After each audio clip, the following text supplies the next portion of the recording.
오늘 우리 주신 하나님 말씀은 요한복음 1장 43절에서 51절까지 말씀입니다. 요한복음 1장 43절에서 51절까지 말씀 우리 다 같이 교독하겠습니다. 제가 먼저 봉독합니다. 이튿날 예수께서 갈릴리로 나가려 하시다가 빌립을 만나 이르시되 나를 따르라 하시니 빌립은 안드레와 베드로와 한 동네 베세다 사람이라. 빌립이 나다나엘을 찾아 이르되 모세가 율법에 기록하였고 여러 선지자가 기록한 그 일을 우리가 만났으니 요셉의 아들 나사렛 예수니라. 나다나엘이 이르되 나사렛에서 무슨 선한 것이 날 수 있느냐. 빌립이 이르되 와서 보라 하니라. 예수께서 나다나엘이 자기에게 오는 것을 보시고 그를 가리켜 이르시되 보라 이는 참으로 이스라엘 사람이라 그 속에 간사한 것이 없도다. 나다나엘이 이르되 어떻게 나를 아시나이까. 예수께서 대답하여 이르시되 빌립이 너를 부르기 전에 내가 무화과 나무 아래에 있을 때에 보았노라. 나다나엘이 대답하되 라비요 당신은 하나님의 아들이시요 당신은 이스라엘의 임금이로소이다. 예수께서 대답하여 이르시되 내가 너를 무화과 나무 아래에서 보았다 함으로 믿느냐. 이보다 더 큰 일을 보리라. 다 같이 또 이르시되 진실로 진실로 너희에게 이르노니 하늘이 열리고 하나님의 사자들이 인자 위에 오르락 내리락 하는 것을 보리라 하시니라. 아멘. 자, 오늘은 요한복음 1장 43절에서 51절까지 말씀을 통해서 겉모습을 보는 사람과 중심을 보시는 예수님이란 제목으로 말씀을 증거할 때 많은 은혜 받는 시간 되기를 바랍니다. 예수님께서 제자들을 부르시는 장면이 계속 이어집니다. 그런데 예수님이 찾아가셔서 제자들을 부르시지만 특별히 예수님께 찾아오는 제자들을 성경은 또 기록하고 있습니다. 우리가 알다시피 마가복음 1장에 보면 예수님께서 갈릴리 해변을 지나가시다가 시몬과 안드레, 베드로와 안드레를 부르시는 장면이 등장하고 좀 더 가시다가 또 야고보와 요한을 부르시는 것을 우리는 알고 있습니다. 그런데 그 이외에 빌립이 이 바돌로메에게 찾아와서 이 나다나엘에 찾아와서 그를 초청하는 장면이 등장하는데 우선 이 나다나엘이 누군지를 한번 살펴보길 원합니다. 이 나다나엘은 사실은 바돌로메다라고 많은 학자들이 이야기하고 또 복음주의 진영의 교회들은 이 나다나엘은 예수님의 제자 바돌로메다라고 확신합니다. 이는 뭐냐면 이 바돌로메라고 하는 예수님의 제자의 이름은 실명이 아니라 그냥 가칭의 이름에 가깝습니다. 왜냐하면 바라고 하는 말은 아들이란 뜻이고 돌로메라고 하는 것은 이 톨로이의 아들이다라고 해서 바돌로메라는 뜻이 누구누구의 아들이라는 지칭을 갖고 있거든요. 우리가 예수님께서 베드로를 향해서 뭐라 하십니까? 바요나 시모나 너는 복이 있도다. 이것을 너희가 알게 하시려면은 너희 하나님이다라고 말씀하시지 않습니까? 그때 바요나 시모나라고 말씀하죠. 이 바요나라고 하는 말은 바는 아들이고 요나는 요나라는 의미입니다. 요나의 아들 시몬 누굽니까? 베드로죠. 그러니까 베드로를 바요나라고 불렀다는 것이죠.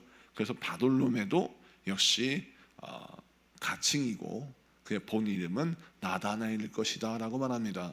또 그 이유가 무엇이냐면 마태복음 10장 3절 다음에 마가복음 3장 18절 누가복음 6장 14절에 예수님의 제자들이 쭉 거론되고 있는데 예수님의 제자들의 순서를 보면 빌립과 바돌로메, 베드로와 안드레, 야고보, 요한 쭉 나가지 않습니까? 그때 제자들의 이름을 기록할 때 항상 빌립과 바돌로메, 빌립과 바돌로메, 빌립과 바돌로메 이렇게 나간단 말입니다.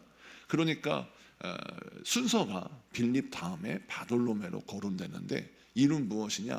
빌립과 바돌로메가 친구고 빌립이 바돌로메를 예수님께 데려왔기 때문에 빌립과 바돌로메 같이 부른다라는 거죠. 이유는 예수님의 제자들을 일컬을 때 베드로와 안드레라고 연결시키지 않습니까? 형제니까.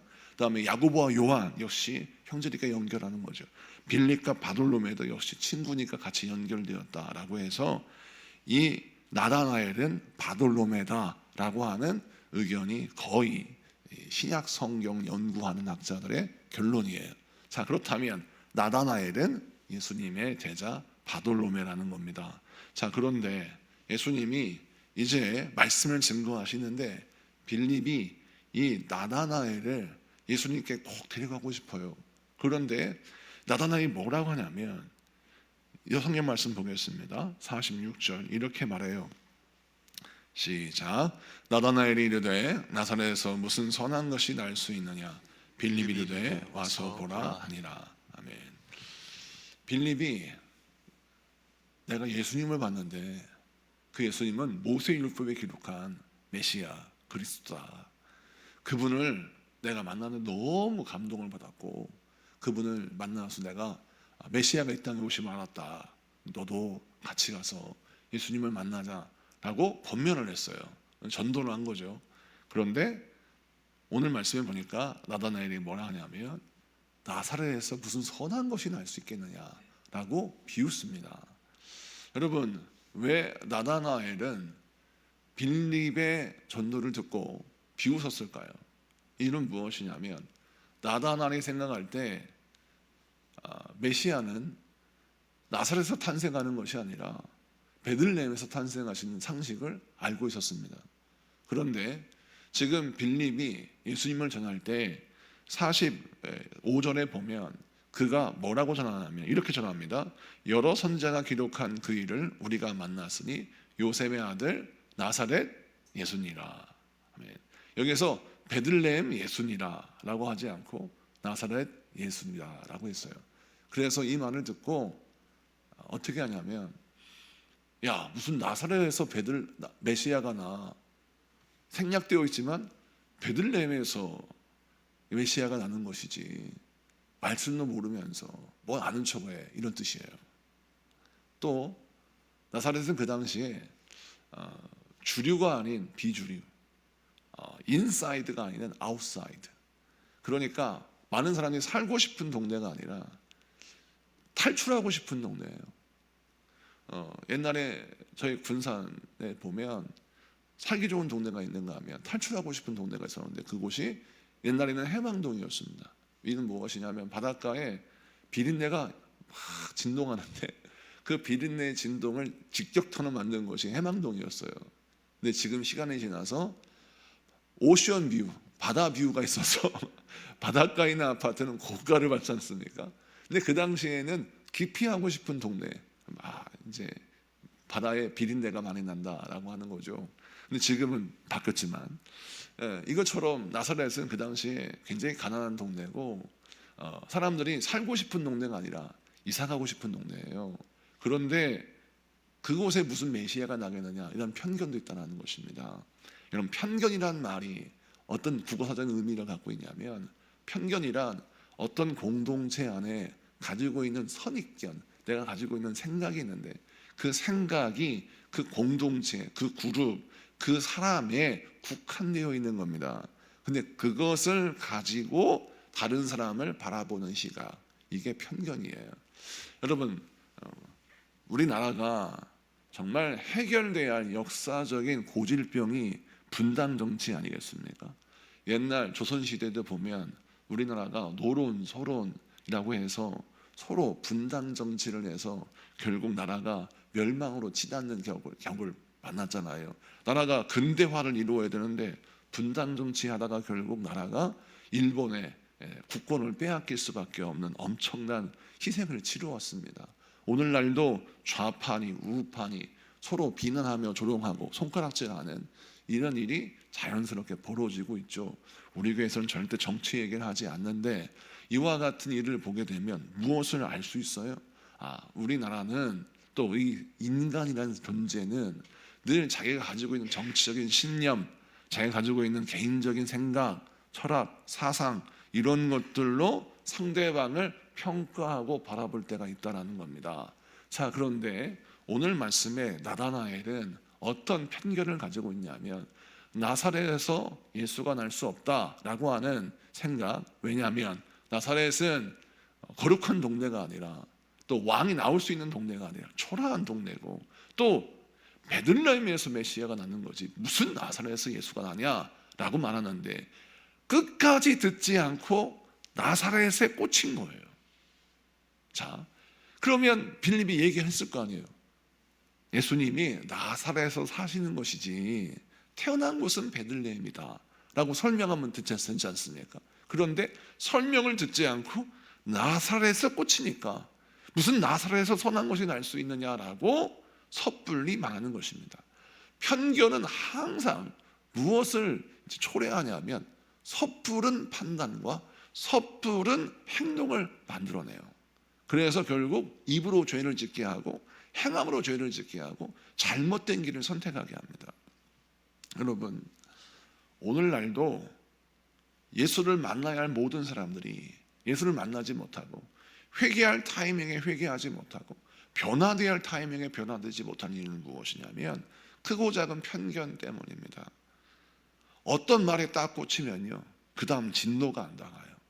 예를 들어서 나사렛 예수다, 나사렛에 딱 꽂히니까 그 뒤에 말은 안 들리는 거예요. 빌립이 이 바돌로메에게, 나다나엘에게 설명을 했을 거예요. 예수님이 지금 사시는 곳이 나사렛이라 나사렛 예수라고 불리는 것 뿐이지 예수님이 태어난 곳은 베들레헴이래. 그래, 우리 같이 가보자 라고 했기 때문에 나다나엘이 같이 따라갔겠죠. 그리고 예수님 말씀을 듣고 예수를 메시아라고 고백했겠죠. 왜? 바돌로메, 이 나다나엘은 율법에 정통한 자였기 때문에 베들레헴에서 탄생하지 않는 사람을 베들레헴 탄생하지 않은 사람을 메시아로 인정할 수가 없는 것이거든요. 그러니까 설명을 들은 거예요. 근데 중요한 건 설명을 끝까지 들었어야 하는 건데 끝까지 듣지 않고 사람과의 관계도 어떤 첫인상이 있지 않습니까? 첫인상에서 마음이 딱 닫히면 그 사람을 끝까지 이해해서 그 사람이 가지고 있는 장점과 그 사람이 가지고 있는 좋은 것들을 누리지 못하고 첫인상에 갇혀서 많은 사람들이 인간관계를 맺을 때 이것을 어그러뜨리거나 문제를 가졌거나 어떤 관계가 파괴되는 경우가 있지 않습니까? 오늘 그것을 우리에게 보여주고 있는 것입니다. 여러분, 신앙생활할 때 항상 명심해야 될 것은 내가 가지고 있는 편견이 우리 주님이 나에게 주시는 은혜, 말씀, 사람, 관계, 어떤 상황, 환경, 이 모든 다양한 전인격적인 나의 인생의 은혜의 통로 안에서 나의 편견이 하나님의 은혜에 걸림돌이 되지 않기를 사모하며 기도하는 여러분에게 축복합니다. 그렇게 해야 우리가 주님을 만나요. 은혜를 경험해요. 놀라운 복을 경험합니다. 그런데 많은 사람들이 이 크고 작은 편견에 갇혀서 하나님께서 나에게 터닝 포인트, 인생의 변화의 때를 딱 주시는데 거기에 딱 걸려서 못 넘어가요. 그 다음 진도가 안 나가는 겁니다. 방정식, 1차 방정식에서 막히니까 2차 방정식, 3차 방정식에 못 넘어가는 거예요. 그거에서 맴 도는 거예요. 항상 실수를 반복하고 항상 똑같은 시험에 빠지고 항상 똑같은 문제에 좌절하는 겁니다. 이는 무엇입니까? 편견에 사로잡혀 있기 때문에. 근데 문제는 뭐냐면 본인이 편견에 빠져 있는 걸 몰라요. 이게 고질병이에요. 왜 편견에 빠져 있는 걸 본인이 모를까요? 교만하기 때문입니다. 내가 옳다고 늘 생각하기 때문이에요. 그래서 우리가 오늘 이 말씀을 통해서 예수님의 제자 나다나엘이 처음에는 편견에 빠져 있는 사람이었다. 바울도 마찬가지예요. 처음에는 편견에 빠져 있는 사람이었어요. 근데 둘 다 성령을 받아요. 은혜를 받아요. 그럼 어떤 일을 하니까 뒤집어지는 겁니다. 바뀌어지는 겁니다. 편견이 변하여 주님을 바로 볼 수 있는 은혜를 받는 거죠. 자, 편견이 깨지면 뭐가 보입니까? 주님이 바로 보이는 것입니다. 아, 주님이 바로 이런 말씀을 주시는구나. 이런 은혜를 주시는구나. 우리는 평생 내가 가진 편견과 싸우는 싸움을 해야 합니다. 그래야 은혜 받고, 그래야 변화되고, 그래야 성장하고 성숙합니다. 우리 지구촌 소망교회는 항상 내가 깨지고 부서져서 나는 죽고 예수가 사는 저와 여러분 되시기를 축복합니다. 그 다음 말씀을 좀 보면, 자, 나다나엘이 나사렛에서 무슨 선한 것이 날 수 있느냐라고 말했어요. 자, 그러면 이 말씀은 예수님이 왜 모르시겠어요? 아시죠? 저 같으면 기분 나쁠 것 같아요. 그런데 예수님은 정말 사랑의 주님이시고 또 나다나엘을 너무 사랑하시기 때문에 그를 세우기를 원하셨어요. 그를 만나 주십니다. 그가 무슨 말을 했는지, 그가 어떻게 행동했는지 예수님 아시죠? 근데 만나 주세요. 여러분 보세요. 우리가 주님 앞에 나와서 예수를 믿어요. 기도를 합니다. 우리의 어제의 삶이, 우리의 지난날의 삶이 주님 앞에 떳떳하지 못하고 부끄러움이 있고 늘 허물이 있고 연약함이 있고 죄가 있고 하여튼 주님 앞에 연약하기 짝이 없는 우리의 인생이에요. 아세요? 왜 모르시겠어요? 우리의 말, 우리의 행동 거지 왜 모르시겠습니까? 다 아시죠. 그런데 우리 주님은요, 우리를 받아주세요. 우리의 기도를 들으십니다. 뭐라고 말하는지, 뭐라고 간구하는지 들으세요. 이유는 무엇입니까? 우리 사랑하시기 때문입니다. 여러분, 내 자녀가 엄마 아빠한테 어렸을 때 뭐라 합니까? 공부해라 그러면 공부하기 싫어요. 공부해라, 공부하기 싫어요. 그러면 그 아이가 공부하라고 꾸중을 하면 그 아이가 대번 뭐라고 합니까? 엄마 싫어, 아빠 싫어 라고 하지 않습니까? 그러면 그 말을 듣고 엄마 아빠가 화가 나가지고, 그래 너 호적에 파야 되겠구나, 너 이제 너 내 딸 아니야, 내 아들 아니야, 그런 부모 어디 있어요? 아빠 싫어, 엄마 싫어 하면 그 아이를 타이르고 사랑하고 가르치고 또 올바른 길을 인도하려고 하죠. 그것이 바로 예수님의 사랑입니다. 여러분, 우리 예수님이 나다나엘을 왜 만나주십니까? 그의 말을 들으시고 왜 그를 제자로 세우십니까? 이유는 무엇이냐면 나다나엘의 중심이 어떠한지를 아셨기 때문이죠. 그 중심을 말씀하신 내용을 보겠습니다. 48절 다 같이 읽습니다. 시작. 나다넬이 이르되 어떻게 나를 아시나이까? 예수께서 대답하여 이르시되 빌립이 너를 부르기 전에 내가 무화과나무 아래에 있을 때에 보았노라. 아멘. 나다나엘에게 예수님 나를 어떻게 아시나이까? 라고 물어요. 이 말의 이유는 무엇이냐면 우리가 읽지는 않았지만 47절에 예수님께서 나다나엘이 그에게 찾아오는 걸 보시고 하시는 말씀이, 나다나엘을 가리켜 이는 참으로 이스라엘 사람이다. 그가 그 속에 간사한 것이 없다라고 말합니다. 그 이야기를 듣고 나다나엘이 이렇게 말하는 거예요. 근데 우리가 볼 때 나다나엘이 참 이스라엘이고 그 속에 간사한 것이 없다라는 말이 이 나다나엘에 합당한가 라는 생각을 하게 돼요. 분명 방금 전에 예수님은 가르쳐서 나사렛에서 무슨 선한 것이 날 수 있어 라는 교만한 말을 했어요. 근데 그런 교만한 사람을 예수님이 참 이스라엘이요, 그 사람 안에 간사한 것이 없다라고 말씀하신 걸 보면 이해가 안 가는 겁니다. 근데 예수님이 왜 이렇게 말씀하실까? 이유는 무엇이냐면 나다나엘이 하나님 앞에 진실한 마음을 가지고 있는 중심을 보셨기 때문에 그렇습니다. 그가 편견에 사로잡힌 사람이고 그가 인품으로 보나 성품으로 보나 인격적으로 보나 모자란 사람인 걸 예수님은 아셨어요. 그런데 그의 중심을 보니까 하나님 사랑해요. 말씀을 사모합니다.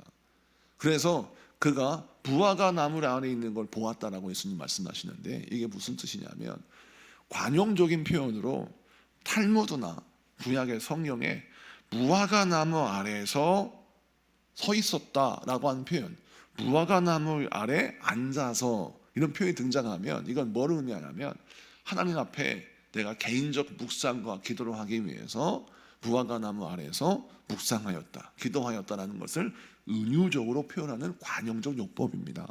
그래서 성경에는 뭐 자주 나온 건 아니지만 몇 군데에서 이런 표현이 나오고요. 탈무드나 유대의 문학에 보면 이 표현은 자연스럽게 개인 기도하는 장소, 우리로 말하자면 기도원에 가서 개인 기도굴에 들어가서 기도하는 것처럼 개인 영성 생활을 할 때 묵상과 기도의 장소로 활용되는 곳이 무화과 나무 아래였다는 겁니다. 그 이유가 뭐냐면 무화과 나무는 그 당시에 흔한 가로수와 같은 나무여서 유대인들은 하루에 3번씩 기도를 하잖아요. 그런데 성전에서 기도할 수 없으면 성전을 향하여 기도했습니다. 성전을 향하여 기도해야 할 사람들이 하루에 3번씩 기도를 해야 되는데 그것이 어떠냐? 뜨거운 태양볕을 피하기 위해서 무화과 나무 아래 모여가지고 성전을 향하여 기도했다라는 겁니다.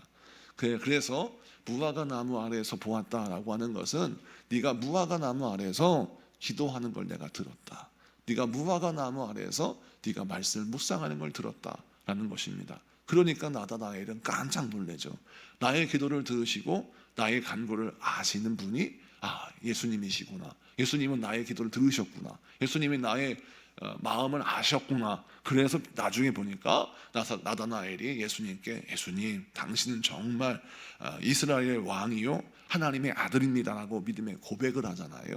그 이유가 되는데 우선 여기에서 우리가 주목해야 할 것이 무엇이냐면 나다나엘이 편견을 가지고 있는 사람이어서 예수님 앞에 교만을 떨었어요. 예수님 앞에 사실은 편견을 가지고 예수님을 비하했어요. 근데 예수님이 그걸 받아주셨습니다. 그리고 용서하셨어요. 이는 뭐냐면 그 안에 중심이 하나님을 사랑하는 마음이 있었고, 그 안에 중심이 예수님을 만나고자 하는 마음이 있었어요. 만약 끝까지 그가 교만했다면 예수님은 그를 부르지 않으셨을 겁니다. 그런데 그가 어때요? 예수님이 내가 너를 안다 라고 말씀하시니까 곧바로 회개하고 무릎 꿇을 수 있는 겸손함이 그 안에 탑재되어 있었습니다. 그렇기 때문에 그가 부름받았고 변화될 수 있다는 것이죠. 여러분 하나님께 용서받고 사랑받고 재기할 수 있는 사람의 특징이 뭔지 아십니까? 그 안에 하나님의 말씀이다 라고 하면 무릎을 꿇어요. 이것이 중심입니다. 여러분 신앙생활 할 때 무엇이 중심인 줄 아십니까? 되게 많은 사람들이, 교만한 사람들이 착각하는 게 하나님은 중심을 보셔. 나는 사람들이 싫어하지만 나는 하나님이 나를 중심을 보시니까 나를 아시지 라고 생각해요. 근데 그 중심은 나의 사상과 철학이 아니라 그 중심이라는 것은 여호와께서 말씀하시되, 여호와께서 가라사대, 여호와께서 말씀하시되 라고 하면 내 생각이 어떻든 무릎 꿇어요. 내 생각이 어떻든 주님 말씀을 받습니다. 주여 말씀하소서 죄인이 듣겠습니다. 이것이 바로 중심을 가진 자예요. 그런데 많은 사람들이 착각하기에 이 중심을 갖고 있잖아요. 여호와께서 가라사대, 주께서 가라사대라고 하면 그 말을 듣고 무릎 꿇지 않아요. 말씀해 보세요. 제가 듣고서 들을만 하면 듣고 아 이거 아니네 하면 내가 듣기 원치 않아요 라고 함도가는 거예요. 근데 나다나엘은 어떤 중심을 갖고 있었어요? 주님께서 그에게 내가 메시아다라고 하는 말씀의 뉘앙스의 말씀을 주셨을 때 곧바로 무릎 꿇어요. 그는 중심에 하나님께 순복하자 하는 마음이 있었어요. 바울을 보세요. 바울이 얼마나 악독한 인간이에요. 스데반 집사의 순교에 직간접적으로 죄를 범한 사람이고, 또 그는 다메섹에서 예수 믿는 사람 잡아 죽이려고 쫓아가던 사람이었어요. 그런데 예수님이 야 바울아 너 나를 핍박하느냐라고 말씀하실 때 그가 무릎 꿇잖아요. 우리가 생각할 때 아니 하나님의 은사가 한번 들었다고 그가 무서워가지고 무릎을 꿇나? 예수님이 왜 바울에게 찾아보셨습니까? 이러면 그 마음의 중심에 하나님께 순복하자는 마음이 있었던 것이죠. 내가 하나님 말씀에 목숨을 건다. 그러기 때문에 그가 예수님 사람을 잡아 죽이려고 했던 겁니다. 그런데 예수님을 진짜 만났어요. 그 순간 어떤 일이 벌어져요? 주의 말씀에 순복하자 하는 중심이 있었기 때문에 무릎을 팍 꿇는 거예요. 잘못했어요 하나님. 내가 잘못했습니다. 내가 착각했습니다. 여러분 저와 여러분이 가져야 할 중심이 뭘까요? 주님께서 말씀하시면 무릎 꿇을 수 있는 용기를 가져야 합니다. 이런 사람이 바울처럼 쓰임받습니다. 그런데 무릎 꿇지 않는 용기를 갖지 못하는 사람, 이 사람이 바로 바리새인이에요. 바리새인들은 예수님이 메시아인 걸 알았어요. 예수님의 말씀을 듣고서 아 내가 잘못된 걸 알았어요. 그런데 자기 의에 빠져서 어떻게 합니까? 무릎 꿇지 않아요. 변화되지 않아요. 왜 바리새인들은 중심이 없습니까? 중심이 있지요. 누가 뭐라 해도 그는 하나님의 말씀을 따라서는 중심이 있었어요. 그런데 왜 무릎 꿇지 못해요? 그는 주님 앞에 무릎 꿇을 수 있는 용기가 없는 겁니다. 여러분 우리가 신앙생활할 때 항상 명심해야 될 것은 우리가 어떤 중심을 가져야 하나. 우리 주님은 중심을 보신다는데 그 중심이 뭐냐? 주님을 받아들일 수 있는 용기를 갖고 있는 사람, 주님 받아들일 수 있는 믿음을 갖고 있는 사람, 그 중심 주님이 보시는 겁니다. 다윗도 그랬고 모든 믿음의 인물들 다 그랬습니다. 허물이 있고 연약함이 있어요. 그런데 어떤 중심을 갖고 있어요? 주님께서 말씀하시면 곧바로 무릎 꿇을 수 있는 용기와 믿음을 갖고 있는 것이죠. 자, 그런데 예수님께서 말씀하십니다. 나다나엘이 주는 그리스도시요 하나님의 아들입니다라고 고백하는 것처럼 당신은 하나님의 아들입니다. 이스라엘의 참 왕이십니다라고 고백했더니 예수님이 뭐라 하시느냐 이렇게 말씀하세요. 50절 봅시다. 다 같이 했습니다. 시작. 예수께서 대답하여 이르시되 내가 너를 무화과 나무 아래에서 보았다 하므로 믿느냐? 이보다 더 큰 일을 보리라. 아멘. 지금 말씀하시기를 내가 너 무화과 나무 아래에서 기도하는 거, 말씀 묵상하는 거 내가 다 알고 보았다고 해서 너 날 믿느냐? 너는 더 큰 일을 할 것이다. 예수님은 나다나엘을 축복하세요. 왜? 나다나엘의 중심을 보았거든요.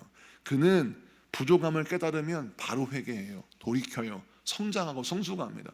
이런 사람이 더 큰일 한다고 예수님이 분명히 말씀합니다. 여러분, 회개할 줄 아는 자, 변화될 수 있는 사람, 성숙할 수 있는 사람, 늘 나의 부족함을 고백하고 겸손하게 엎드리는 사람, 이런 사람은 더 큰일을 하는 거예요. 근데 더 큰일이 뭡니까? 51절을 봅시다. 시작. 또 이르시되 진실로 너에게 이르노니 하늘이 열리고 하나님의 사자들이 인자 위에 오르락 내리락 하는 것을 보리라 하시니라. 아멘. 그런데 더 큰 일을 말씀하시는데 천사가 하늘에서 오르락 내리락 하는 것을 본대요. 이것은 야곱이 본 하늘에 맞닿은 사다리를 말하는 거죠. 야곱이 이걸 봤죠. 베들에서 천사가 오르락 내리락 하는 걸 봤어요. 이건 뭘 의미하느냐? 이것은 바로 메시아가 땅과 하늘을 연결하는 가교 역할, 통로 역할, 그분이 예수를 통하여 우리가 하나님의 나라를 갈 수 있다라고 하는 상징적인 의미예요. 그러니까 나다나엘이 이보다 더 큰 일을 한다라고 했어요. 그건 무엇입니까? 네가 예수로 말미암아 구원받는 구원의 길이 열리는 걸 볼 것이고, 네가 그 길로 사람들을 인도하는 자가 될 것이다 라는 말씀이에요. 그래서 이 구절을 통해서도 나다나엘은 바로 예수님의 제자 바돌로메였을 것이다 라고 최종적으로 판단하는 것입니다. 사랑하는 성도 여러분, 우리 주님은 누구를 쓰시고 누구를 사용하셔서 하나님의 나라를 이루십니까? 그런 사람은 바로 마음의 중심에 주여 말씀해 주세요. 내가 부족함이 있다면 고치겠습니다. 내가 연약함이 있다면 바꾸겠습니다. 내가 죄가 있다면 하나님 회개하고 돌이키겠습니다. 주여, 나는 언제나 예수 안에서 죽을 준비가 되어 있고 예수 안에서 내가 바뀌어질 준비가 되어 있습니다. 주여 말씀하셔서. 이런 사람이 주님께 쓰임받는 사람이에요. 자, 그런 사람이 더 큰 일을 한다겠습니다. 그 더 큰 일이 무엇입니까? 자, 내가 죽고 예수가 사는 사람은, 예수 안에 사는 사람은 많은 사람들을 주님께로 인도할 수 있는 가교 역할을 하는데, 이유는 뭐냐? 사람들을 대할 때 편견으로 대하지 않고 저 사람은 교만한 사람, 저 사람은 이런 사람, 이 사람은 이래 라고 하면서 나사렛에서 꽂혀서 아무것도 하지 못하고 더 이상 진도가 나가지 못하는 그런 사람이 아니라 영혼들을 주님께로 인도하기 위해서 최선을 다할 수 있는, 희생하고 때로는 용납하고 때로는 사람 꼴도 볼 수 있는 그런 사람이 될 수 있다는 것입니다.